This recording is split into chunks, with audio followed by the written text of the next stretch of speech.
Don't make this awkward, my brother hissed at me in the hospital corridor. Dr. Chen is department chair at Johns Hopkins. Just don't talk too much. I said nothing. At the consultation, he introduced me as my sister who works with computers.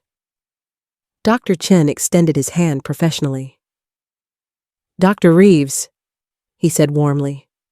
Good to see you again. My brother's face went completely white. Before I tell you what happened next, if you've ever made yourself smaller to keep the peace, subscribe right now. You need to understand something. I didn't reveal the truth to hurt my brother. I revealed it because I finally understood that hiding who I was wasn't protecting him. It was betraying myself. And sometimes the kindest thing you can do for everyone involved is to stop pretending. Let me take you back to where this all started, because the story of how I became invisible is just as important as the moment I decided to be seen.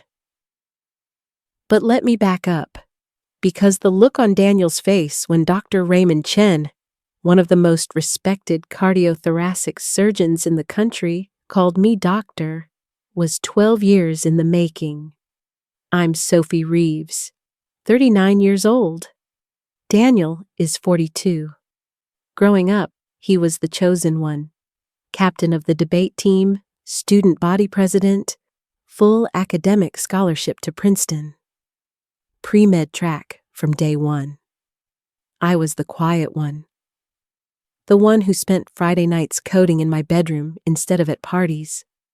The weird sister who preferred machines to people. Our parents ran a successful dental practice in suburban Connecticut. Upper middle class comfortable. The right neighborhood, the right schools, the right expectations. Daniel went to medical school at Columbia, became a pediatrician, married another doctor, Melissa, an anesthesiologist. They had the perfect house in Westport, 2 beautiful children, the vacation home in Vermont. I went to MIT for computer science, state school for grad work, not MIT again, because Daniel said I'd embarrass him there if people knew we were related. He told everyone I couldn't handle the pressure of a top-tier program twice. After my master's degree, I worked at a tech startup, small company, no-name brand. Daniel laughed when I told him. A startup? Sophie, I thought you wanted a real career. That's basically unemployment with stock options. I didn't correct him. I learned early that Daniel needed to win. Needed to be the success story. Correcting him only made things worse, made him meaner. What Daniel didn't know, what none of my family knew, was that my startup was in medical AI, diagnostic algorithms, surgical planning software, machine learning for early disease detection, and I wasn't just an engineer. I was the lead researcher. After 3 years, our technology caught the attention of Massachusetts General Hospital. They offered me a position in their research division. Clinical faculty appointment. Joint work between their computer science department and medical school. I was 30. The youngest person in that role they'd ever appointed. The vetting process took 8 months. Presentations to department heads, collaboration proposals, credential verification. I told my family I got a job at a hospital doing IT support. Daniel was busy anyway, publishing his first research paper on childhood asthma management. He sent the family a framed copy. At the celebration dinner, he announced, "At least one Reeves sibling is contributing to medical science." I was appointed to Harvard Medical School faculty 2 months later. Assistant professor, computer science and computational medicine. I didn't invite my family to the appointment ceremony. Dr. Chen, who was on my interview panel, called personally to congratulate me. "Sophie, you earned this. Don't let anyone diminish what you've built." For 12 years, I taught at Harvard, published over 40 peer-reviewed papers, developed diagnostic algorithms now used in hospitals across 3 continents, won the Bauer Award for Achievement in Science, mentored doctoral students, built a reputation for bridging the gap between medicine and technology in ways that saved lives. My family thought I was a hospital IT person, making maybe $60,000 a year. Daniel thought I lived in a cramped apartment in a bad neighborhood because I never posted photos of my home. In reality, I owned a renovated brownstone in Beacon Hill worth $2.4 million, paid in full from consulting fees and my salary. Harvard Medical School faculty make between $180,000 and $300,000 depending on rank and grants, plus my consulting work. Not that Daniel ever bothered to check. He thought I drove a 10-year-old Honda because that's what I drove to family events. He didn't know about the Tesla in my private garage that I used for my daily commute. He thought I was single because tech women aren't exactly relationship material, too intense, too awkward. He didn't know about Marcus, a surgeon at Mass General I'd been with for 6 years. We kept it private, professional boundaries and all. Daniel's second marriage was falling apart when he met Jennifer Chen. Jennifer was 34, pharmaceutical sales executive, brilliant, charming, beautiful. Most importantly to Daniel, her uncle was Dr. Raymond Chen. The Dr. Raymond Chen, cardiothoracic surgery legend, published over 200 papers, performed the first successful robotic-assisted valve replacement in New England, Presidential Medal of Freedom recipient. Daniel found out about Dr. Chen on their 3rd date. He called me immediately, voice high with excitement. "Sophie, Jennifer's uncle is Raymond Chen. Not just any doctor, the Raymond Chen. Do you understand what this means?" "Yes," I said quietly. "I know exactly what that means." "Of course you don't. He's one of the most respected surgeons in the world. He teaches at Hopkins. He's operated on senators, Sophie." "Senators. That's wonderful, Daniel. I'm happy for you. I need you to understand something." His voice shifted, got that edge I recognized.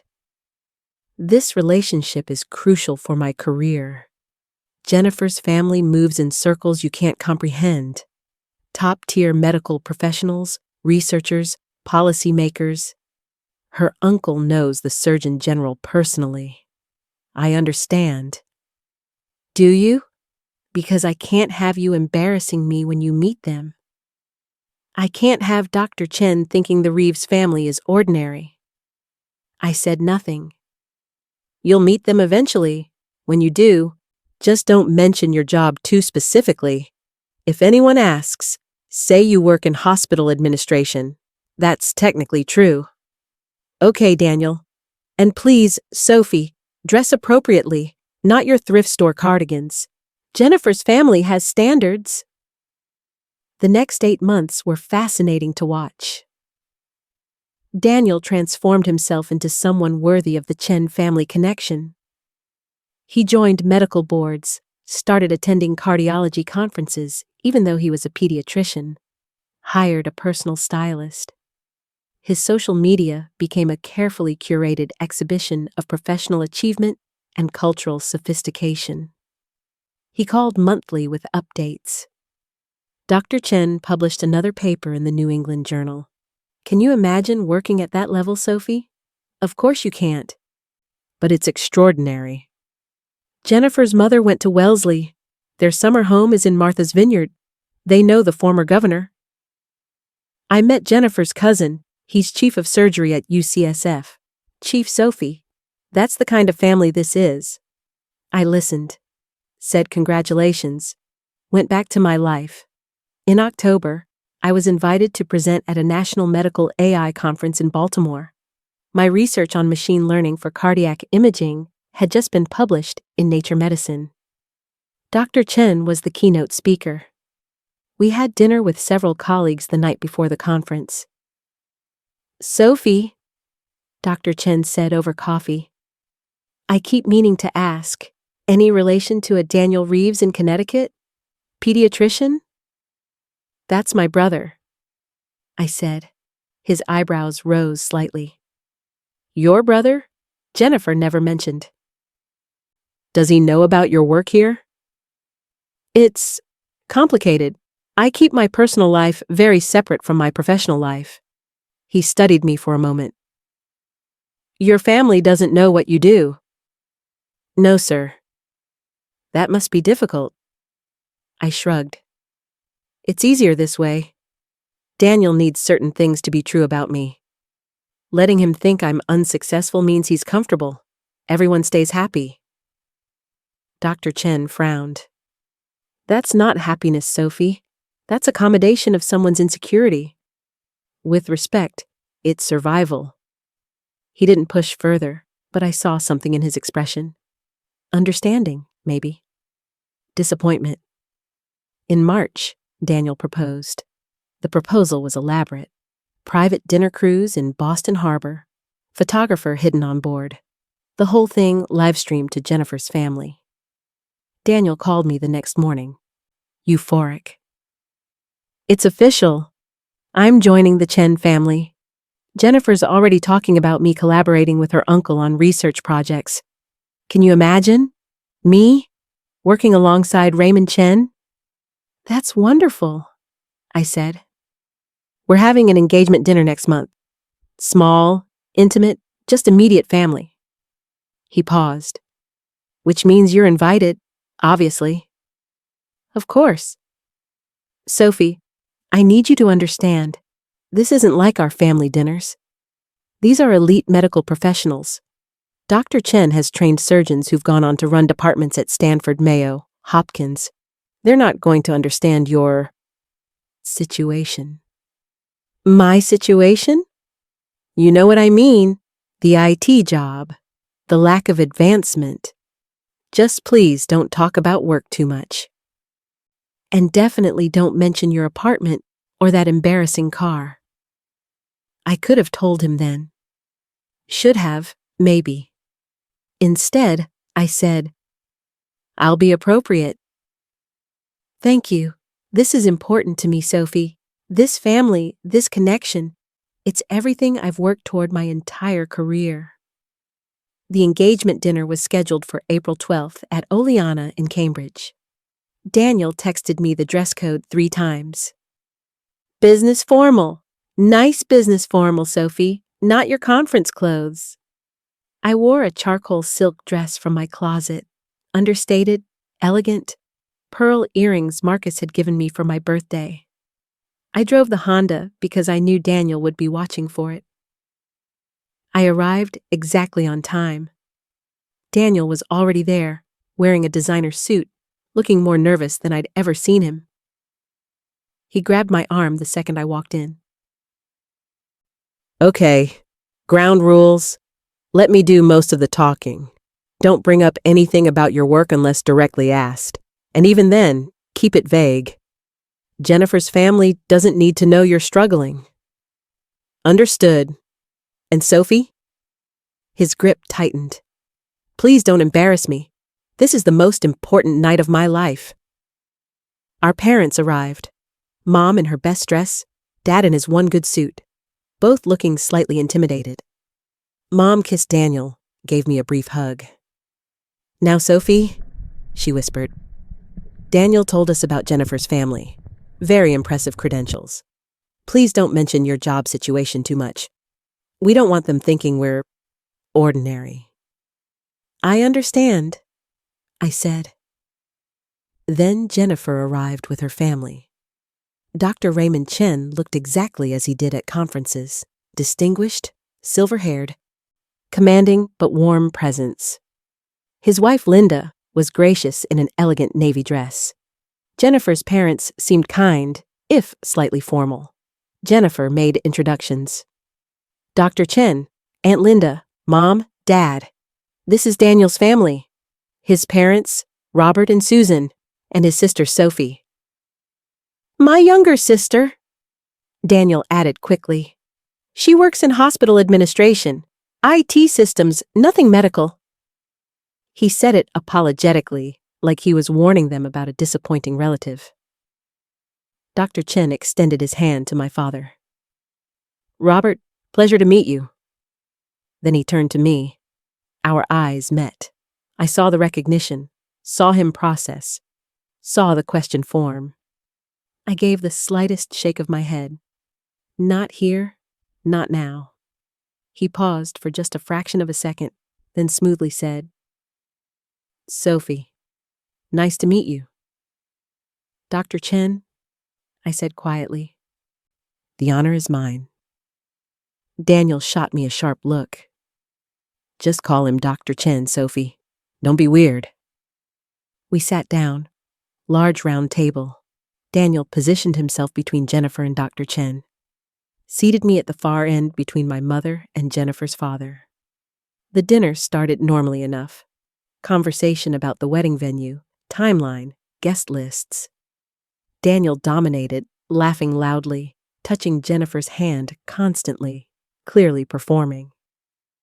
We're thinking June, he said. The Crane Estate in Ipswich, 200 guests. Black tie.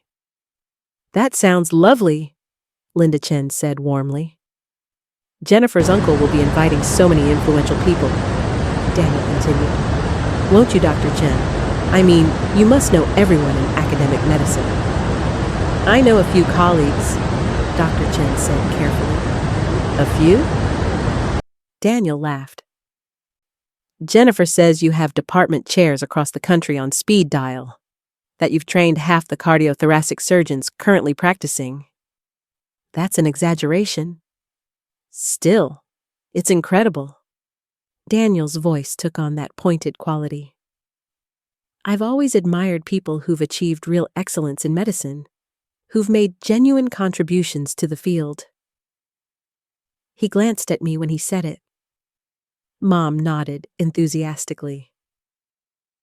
Daniel's always been the driven one in our family. His sister is more content with simpler work. Simpler? Jennifer's mother asked politely, looking at me. What do you do, Sophie? Before I could answer, Daniel jumped in. Hospital IT, computer systems, database management, nothing clinical. Sophie's never been interested in the medical side of healthcare. IT, Jennifer's father repeated, looking at me with interest. Which hospital? Massachusetts General, I said quietly. Mass General is an excellent institution, Dr. Chen said, his voice carefully neutral. Oh, she's not a doctor or anything, my father clarified quickly. Just technical support, fixing computers, that sort of thing. Though I'm sure that's valuable work, Mom added charitably. Someone has to keep the printers running. The table went quiet for a moment. I watched Dr. Chen's jaw tighten. Then my mother decided to help. The important thing is that one of our children is truly successful in medicine. We're very proud of Daniel. His research, his practice, now this wonderful match with your family. It's everything we hoped for. Everything, my father agreed. Jennifer, your uncle must be so accomplished. Daniel says you're essentially medical royalty? Jennifer laughed, embarrassed. I wouldn't say. It's true, though, Daniel interrupted. Dr. Chen has published hundreds of papers. He's revolutionized cardiac surgery. He's trained the best of the best. He looked at me when he said it, making sure I understood my place. And Sophie? Linda Chen asked gently. What about Sophie? Daniel laughed, that nervous, dismissive laugh I'd heard my whole life. Sophie's fine with her role. She's never wanted more. Have you, Sophie? Everyone turned to me.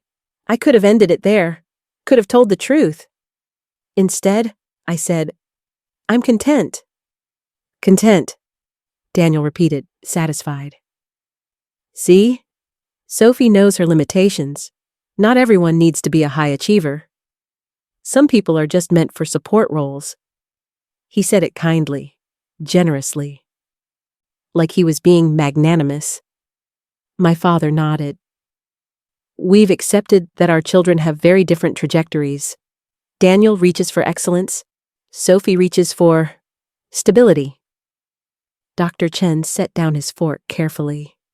His voice was still polite, but there was steel underneath. What makes you think Sophie isn't excellent at what she does? The question hung in the air. Daniel laughed uncomfortably. Well, I mean, she fixes hospital computers. No offense to Sophie, but that's not exactly groundbreaking work.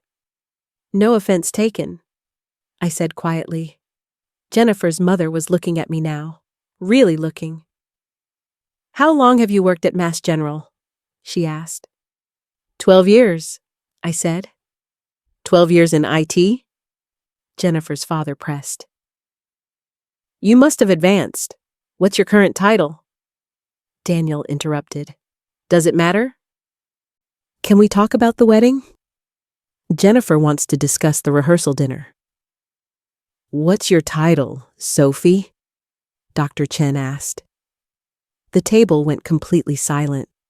I looked at Daniel, at my parents, at their comfortable certainty that I was the family's disappointment. I looked at Dr. Chen. He gave me the slightest nod. I'm a faculty member, I said clearly. Harvard Medical School, Department of Computer Science and Computational Medicine, Associate Professor. The silence stretched impossibly long. Then Daniel laughed, high-pitched, disbelieving. What? Sophie, that's not funny. I'm not joking. You're a professor? My mother's voice was faint. At Harvard Medical School? Yes. My father shook his head slowly. That's impossible. You work in IT. You've told us for years. I told you I work at a hospital in computer science. I do. I work on medical AI, diagnostic algorithms, surgical planning software. You're lying, Daniel said flatly. Faculty at Harvard Medical School are doctors, researchers. You can't just... Associate professors at HMS hold either MD or PhD degrees, Dr. Chen said quietly, along with significant research contributions. Sophie, what's your terminal degree? PhD in computer science from MIT, dissertation on machine learning applications in diagnostic medicine. The color drained from Daniel's face. Jennifer pulled out her phone, typed rapidly, then turned the screen toward her parents. It showed my faculty page, my photo, publications list, research overview. Oh my God, she whispered. My mother grabbed the phone. Her hand was shaking. That's you, in a white coat, at Harvard. Yes. But you said... You never... She looked at Daniel, stricken. Did you know? Of course I didn't know. Daniel's voice was rising. She lied. She's been lying for 12 years. I never lied, I said calmly. I told you I worked in hospital computer science. I do. You assumed I was entry-level tech support. I didn't correct you. That's lying by omission. Is it? I met his eyes. You called me a computer fixer, called my work nothing clinical, told me not to embarrass you. When exactly was I supposed to correct you? Dr. Chen was watching this unfold with an expression I'd seen before, the one he wore when evaluating a medical resident's judgment. You've worked together, Jennifer said slowly, looking between me and her uncle. You know each other. Dr. Reeves and I have collaborated on several research projects, Dr. Chen said. We co-authored a paper last year on AI applications in cardiac imaging, published in Nature Medicine. Daniel stood up abruptly. This is insane. You're all insane. Sophie is not a Harvard professor. She can't be. I would have known. Would you? I asked quietly. When's the last time you asked about my work? When's the last time you asked about my life at all? The That's not... He turned to our parents desperately. Tell them Sophie is just IT support. My father was scrolling through my faculty page, his face gray. There are so many publications. Sophie, is this real? Yes. You developed the cardiac imaging algorithm being used at Mass General? Among other projects? Yes. Mom was reading citations. You won the Bauer Award. That's... Sophie, that's one of the most prestigious awards in science. 2 years ago? Yes. Daniel slammed his hand on the table. Why? Why would you hide this? Do you know what this makes me look like? I've been telling Jennifer's family that you're nobody, that you're just support staff, that I'm the successful sibling. Yes, I said. You have. You made me look like an idiot. No, Daniel. You did that yourself. The words hung there. Dr. Chen cleared his throat gently. Perhaps we should... No. Daniel's hands were shaking. No, I want to know. Why hide it, Sophie? Why let everyone think you're a failure? I looked at him. Really looked at him. Because you needed me to be. That's not... You've built your entire identity on being better than me. Smarter, more successful, more accomplished. What would you have done if you'd known the truth 12 years ago? He opened his mouth, closed it. You would have made it about you. I continued quietly. Made it a competition. Told everyone I got the position through connections or luck. Anything to preserve your position as the successful sibling. That's not true. Isn't it? You're doing it right now. Your first response wasn't congratulations or pride. It was anger that I made you look bad. My mother made a small, hurt sound. My father just stared at his wine glass. Jennifer was looking at Daniel like she'd never seen him before. I think, Dr. Chen said carefully, we should all take a breath. This is obviously a shock for everyone. A shock? Daniel's voice cracked. My sister has been lying to our entire family for over a decade. I didn't lie, I said. I lived my life privately. You made assumptions because they fit the story you needed to believe. What story? That you're the brilliant one, the successful doctor, the child who made our parents proud. I paused. And I'm the disappointment who couldn't measure up. Silence. Jennifer's mother spoke softly. Sophie, forgive me, but if you've been on Harvard faculty for 12 years, you must be quite accomplished. Why not share that with your family? Because, I said, looking at Daniel, I learned very early that Daniel doesn't celebrate other people's success.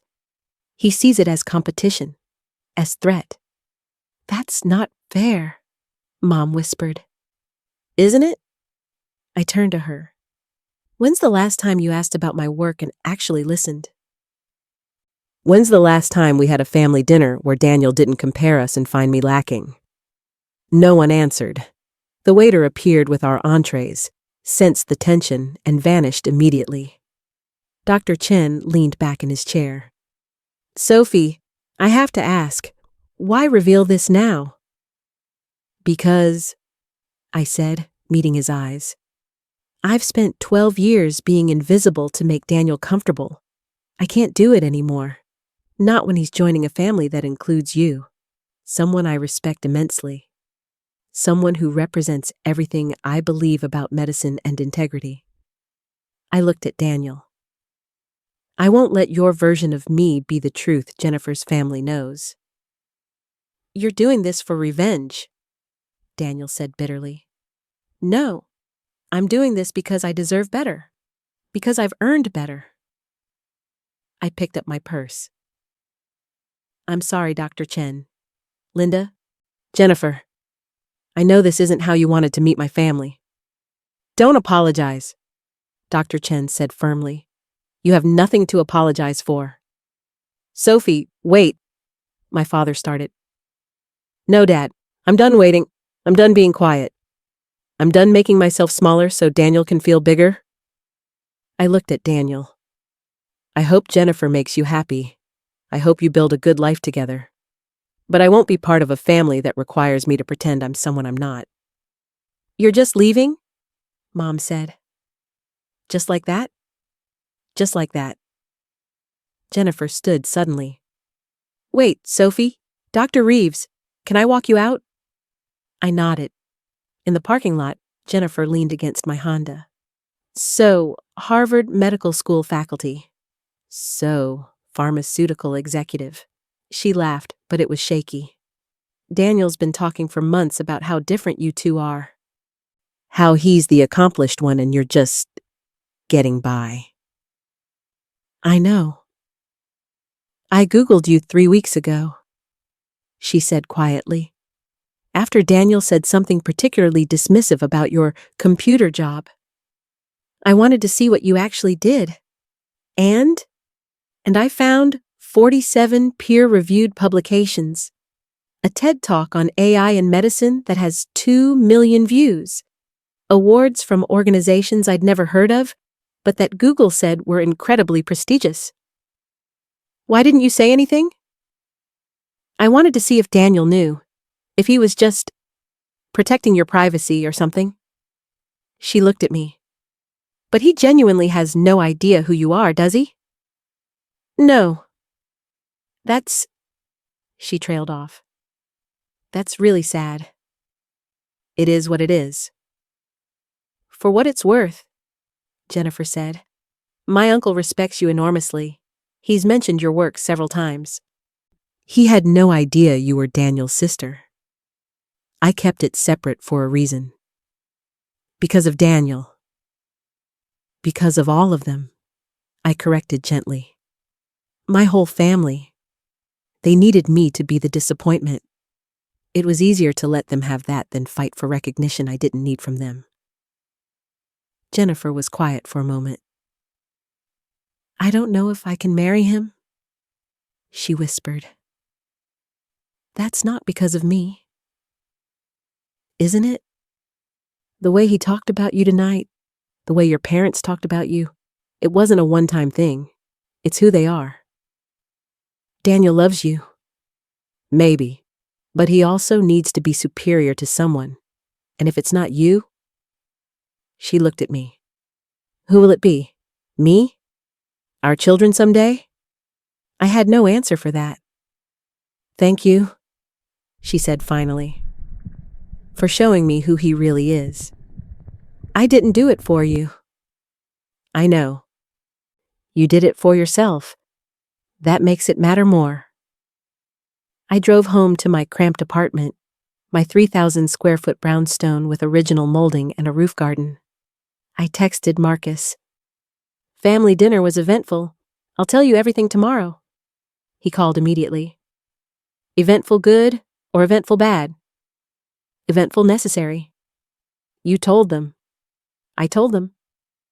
How do you feel? I thought about it, thought about Daniel's face, my parents' shock, Dr. Chen's quiet support.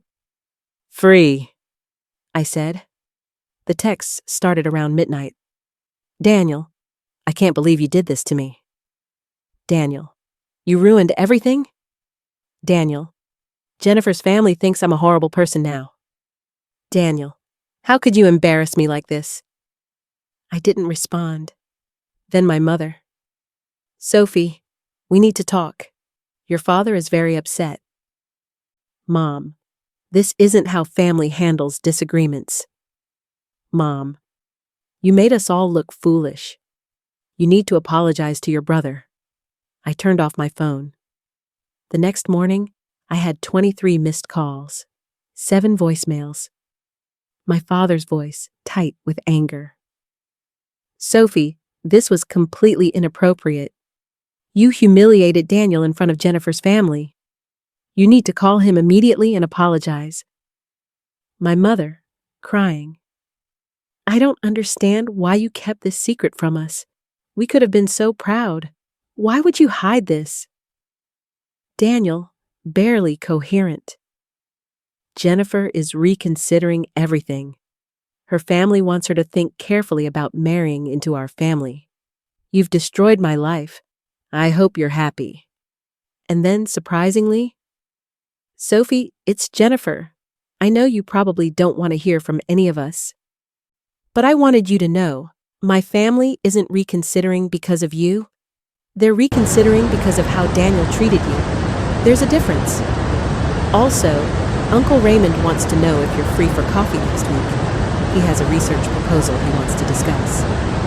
Call me. I called Jennifer back. Hey, she said.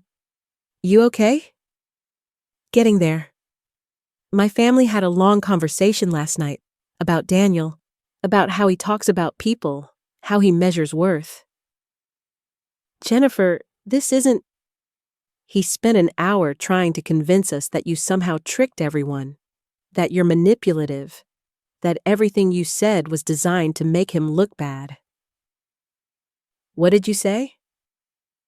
I asked him why he'd spent years telling me you were a failure without ever actually asking about your career. She paused. He didn't have a good answer. I'm sorry. Don't be, I'm grateful. Better to see this now than after the wedding. We talked for a few more minutes. She promised to send Dr. Chen's contact information. After we hung up, I sat in my garden with coffee and thought about 12 years of invisibility. My phone rang. Dr. Chen. Sophie, I hope I'm not calling too early. Not at all, sir. I wanted to apologize for last night. That dinner was tremendously uncomfortable. You have nothing to apologize for. Don't I? I could have stopped it earlier. Should have introduced you properly from the start. With respect, sir, they needed to hear it from me. He was quiet for a moment. Jennifer told me she's reconsidering the engagement. Yes. My brother is devastated, but he's also realizing he's been... He paused. Unkind. To you, to others. He's not a bad person. He's just deeply insecure. Insecurity that manifests as cruelty is still cruelty, Sophie. I had no argument for that. Will you reconcile with your family? He asked. I don't know. Right now, they're angry I embarrassed them, not sorry they misjudged me. There's a significant difference. There is. For what it's worth, he said quietly, you're an exceptional researcher and an even better human being. What you've accomplished, the way you've conducted yourself, it's remarkable. After we hung up, I sat in my garden and cried. Not from sadness, from relief. Someone saw me, really saw me. 4 weeks later, I was in my office reviewing grant proposals when my assistant knocked. Dr. Reeves, there's a Daniel Reeves in reception. He says he's your brother. He doesn't have an appointment. Send him in. Daniel looked terrible. Unshaven, rumpled shirt, dark circles under his eyes. Sophie, he said. Daniel, can we talk? Sit. He sat, looked around my office. The diplomas, the awards, the photos from conferences. This is really your office? Yes. You're really a Harvard professor? Yes. Long silence. Jennifer ended the engagement. I heard. I'm sorry. Are you? Yes. He looked at me with something like desperation. You got what you wanted. You humiliated me. Destroyed my relationship. Made me look like a monster. Is that what you think I wanted? Wasn't it? Daniel, I spent 12 years invisible so you could shine. If I wanted to humiliate you, I could have done it years ago. Then why now? Because you are about to marry into a family that includes someone I respect. Because I couldn't stand at your wedding and be your failure story anymore. What are we? He asked quietly. What is our relationship? Broken, I said. Built on you needing me to be less than you. He flinched. I didn't mean to. I never thought I was that bad. You didn't think you were bad at all. You thought you were honest. Realistic? Silence. Can I fix this? I don't know if you can. Do you want me to try? I thought about it. I want you to figure out who you are without me being your measuring stick. Until you do that, we don't have anything to fix. Jennifer said the same thing, he whispered. She's right. I loved her, Sophie. I know. But he stopped. I also needed her family's approval more than I needed her, and I needed you to be smaller so I could feel bigger, and I don't know how to stop needing that. Therapy, I said. Serious therapy. That's it. That's the start. He stood slowly. Mom wants family therapy, all of us together. No. No? You need individual therapy first. You need to understand why you've spent your life tearing me down. Until you do that, family therapy is just performance. That's harsh. It's honest. I've been quiet for 12 years. I'm done being quiet. At my office door, he turned back. I really didn't know, about your work, your success. I know. I'm sorry I never asked. I know that too. After he left, I felt nothing. No triumph, no vindication, just quiet closure. 6 months later, Dr. Chen and I published a joint paper on AI-assisted surgical planning. It was featured in the Journal of the American Medical Association. My parents saw it shared by someone from their dental practice. Mom called. Sophie, we saw the article. We had no idea your work was so important. It's what I've been doing for 12 years. Can we take you to dinner to celebrate? Celebrate what? The article? Or the fact that other people know about it now? Silence. Mom, I love you. But until you can tell me you're proud of me for me, not because of what other people think, we don't have much to say to each other. That's not fair. It's honest. I hung up. 9 months after the engagement dinner, I received a wedding invitation. Not Daniel's. He was in therapy, according to Jennifer, working through what she delicately called identity and self-worth issues. The invitation was from Jennifer herself. She'd met someone, a teacher, kind, steady, secure in himself. I know it's forward to invite you, she wrote, but you changed my life. You showed me what it looks like to know your worth without needing to diminish others. I want you there. I went. Met her fiancé, warm, genuine, clearly devoted to her. Talked with Dr. Chen about a new research collaboration. Danced at the reception. As I was leaving, Dr. Chen pulled me aside. Daniel asks about you sometimes. Tell him I'm well. He feels guilty about not seeing you. He saw what he needed to see. We all do. Wise words. He paused. Your family will come around eventually. Maybe. But I'm not waiting for them anymore. Good. Don't. I drove home through Cambridge, past Harvard Yard to my brownstone. My real life. My earned success. I thought about the engagement dinner. About Dr. Chen saying, Dr. Reeves. About Daniel's face. I didn't feel triumphant. I felt free. My phone buzzed. Unknown number. This is Daniel. I know I don't deserve a response, but therapy is helping. I'm starting to see what I did, what I've been doing my whole life. I'm sorry. I know that's not enough, but it's true. I looked at the message for a long time. Typed back. I'm glad you're getting help. I hope you find peace with yourself. He replied, Did you ever need us to be proud of you? I thought about it. Once. But I found pride elsewhere. From people who saw me clearly, that had to be enough. I wish I'd been one of those people. Me too. I set my phone down. Looked around my home, my life, my hard-won peace. I'd stopped hiding, and it turned out being seen by the right people was worth everything I'd given up to stay invisible. Not because it proved anything to my family, but because it proved something to myself. That I was worth seeing. That I'd always been worth seeing. And I didn't need their validation to know it. I'd spent 12 years believing that staying small would keep the peace. But peace built on your silence isn't peace at all. It's just postponed pain. If you've ever made yourself smaller so someone else could feel bigger, you already know what I learned that night. The people who truly matter will never ask you to shrink. They'll wonder why you ever thought you had to. If you want more stories like this, click the subscribe button and turn on your notifications. Thank you for watching.